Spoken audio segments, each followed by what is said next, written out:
وہ پچھلے آدھے گھنٹے سے کامران کو ویڈیو گیم کھیلتے ہوئے دیکھ رہا تھا۔ اسکرین پر موجود اسکور میں کوئی خاص اضافہ نہیں ہو رہا تھا۔ شاید اس کی وجہ وہ مشکل ٹریک تھا جس پر کامران کو گاڑی ڈرائیو کرنی تھی۔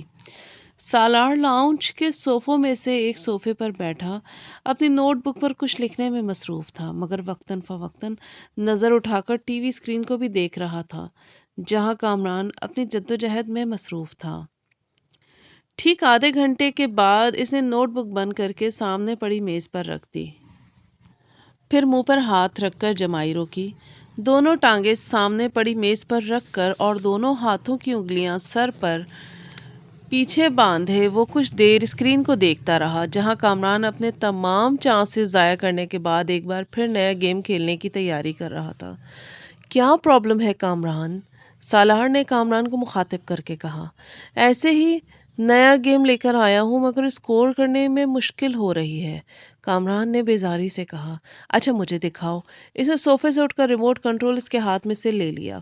کامران نے دیکھا پہلے 20 سیکنڈ میں ہی سالار اسے جس اسپیڈ پر دوڑا رہا تھا اس اسپیڈ پر کامران اب تک نہیں دوڑا پایا تھا۔ جو ٹریک اسے بہت مشکل لگ رہا تھا وہ سالار کے سامنے ایک بچکانہ چیز محسوس ہو رہا تھا۔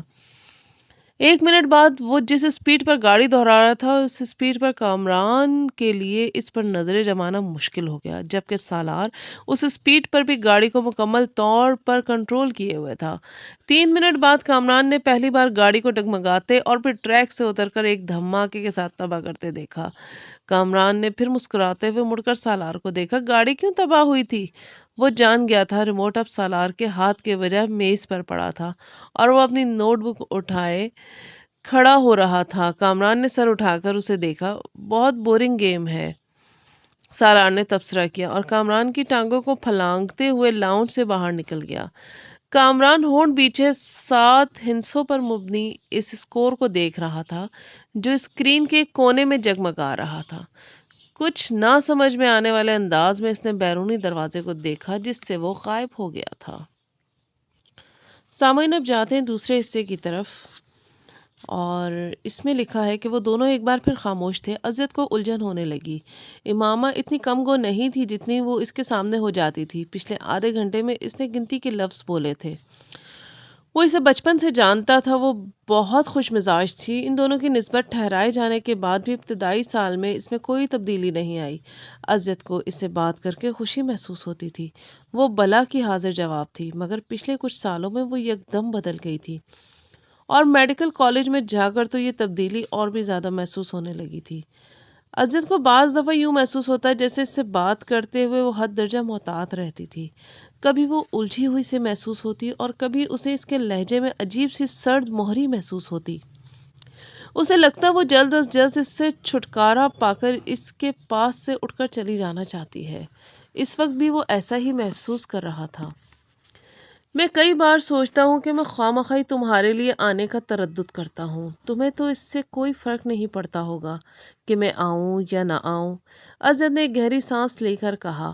وہ اس کے بالمقابل لان چیئر پر بیٹھی دور باؤنڈری وال پر چڑھی ہوئی بیل کو گھور رہی تھی۔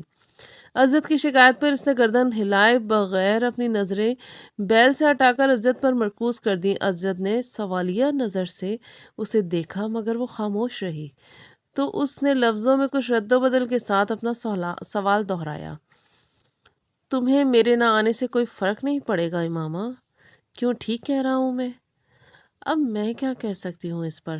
تم کم از کم انکار تو کر سکتی ہو، میری بات کو جھٹلا تو سکتی ہو کہ ایسی بات نہیں ہے، میں غلط سوچ رہا ہوں اور ایسی بات نہیں ہے، آپ غلط سوچ رہے ہیں، امامہ نے اس کی بات کاٹ کر کہا۔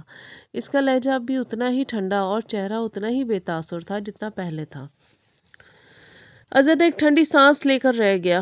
ہاں، میری دعا اور خواہش تو یہی ہے کہ ایسا نہ ہو، اور میں واقعی غلط سوچ رہا ہوں، مگر تم سے بات کرتے ہوئے میں ہر بار ایسا ہی محسوس کرتا ہوں۔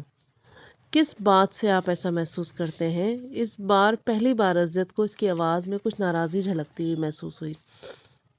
بہت سی باتوں سے تم میری کسی بات کا ڈھنگ سے جواب ہی نہیں دیتی، حالانکہ میں آپ کی ہر بات کا ڈھنگ سے جواب دینے کی بھرپور کوشش کرتی ہوں، لیکن اب اگر آپ کو میرے جواب پسند نہ آئے تو میں کیا کر سکتی ہوں؟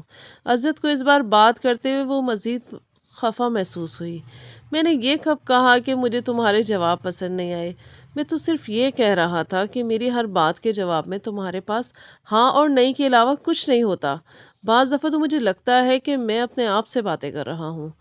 اگر آپ مجھ سے یہ پوچھیں گے کہ تم ٹھیک ہو تو میں اس کا جواب ہاں یا نہیں میں ہی دوں گی۔ ہاں اور نہیں کے علاوہ اس سوال کا جواب کسی تقریر سے دیا جا سکتا ہے تو آپ مجھے وہ دے سکتے ہیں۔ میں وہ کر دوں گی۔ وہ بالکل سنجیدہ تھی۔